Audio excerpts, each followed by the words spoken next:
Les Français sont plus nombreux à se déclarer lecteurs, selon un sondage réalisé à l'occasion de l'ouverture aujourd'hui du Salon du Livre, porte de Versailles à Paris.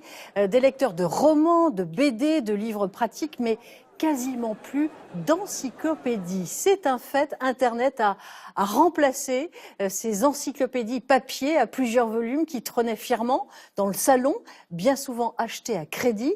Retour sur un objet fétiche pour plusieurs générations. Maya Larguette, Laure Bignellet. Il en possède de toutes sortes et de toutes les époques. On trouve avec l'économie domestique comment faire une dinde à la Godard. Bon, alors je ne sais pas si c'est du cinéma. Dans les années 70, pas un jour sans qu'il n'en consulte une. Il connaît l'emplacement exact de chacune d'elles et leurs particularités. C'est un peu comme une grande famille, vous savez, où vous savez que vous avez un oncle d'Amérique, un oncle d'Argentine, un autre qui vit en Italie, et puis l'autre en Auvergne, et vous savez ce que vous pouvez leur demander. Il a plongé dans ces océans de connaissances quand il avait 10 ans. Depuis, il voyage d'un thème à l'autre, de la trépanation aux oiseaux. Sa curiosité n'a aucune limite. Les morailles, bon, vous voyez, morailles, je ne sais pas ce que c'est, mais là, d'un seul coup, j'ai envie de savoir. Donc, je vais chercher à moraille.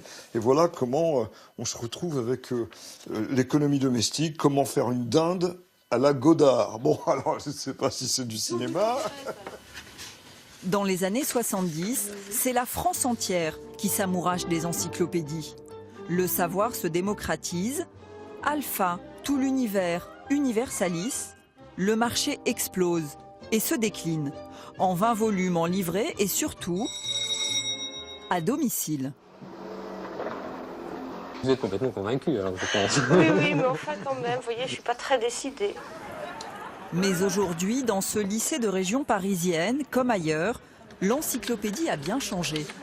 Travaux pratiques, préparation d'exposés, le savoir est désormais à portée de clic. Ça permet de trouver l'information rapidement. C'est pas toujours dans les manuels que chaque détail est explicité autant qu'on voudrait. Mais le sérieux encyclopédique reste une référence. Sur Google ou sur Wikipédia, on n'est pas toujours sûr de ce que l'on trouve. On est obligé de croiser nos sources et ça représente quand même beaucoup de travail. Depuis 7 ans, Universalis ne publie plus aucune version papier de son encyclopédie. Mais pour cet éditeur, également présent sur Internet, pas question d'abandonner ses beaux livres. Alors il s'est adapté avec des ouvrages plus thématiques, moins volumineux. Les encyclopédies papier en un volume sont des beaux livres dans lesquels on trouve de la culture générale. Et donc on est tous très attachés à garder chez soi des ouvrages et à les feuilleter pour apprendre en permanence. L'encyclopédie papier n'est donc pas totalement morte. Jean Pruvot en a déjà donné le goût à ses petites filles. Ah, une hirondelle, bah oui, voilà. Alors là, t'en reconnais des oiseaux là-dedans? Ces livres restent des promesses d'évasion et d'émerveillement. Alors là, vous le connaissez, celui-là. Dinosaure. Dinosaure. J'adore, moi, voir tous les livres, ça me donne super envie de tous les lire, sauf que bon, je peux pas tous les lire. Un cycle infini de connaissances. Ah, ça c'est en Égypte. La définition même du mot encyclopédie. Effectivement.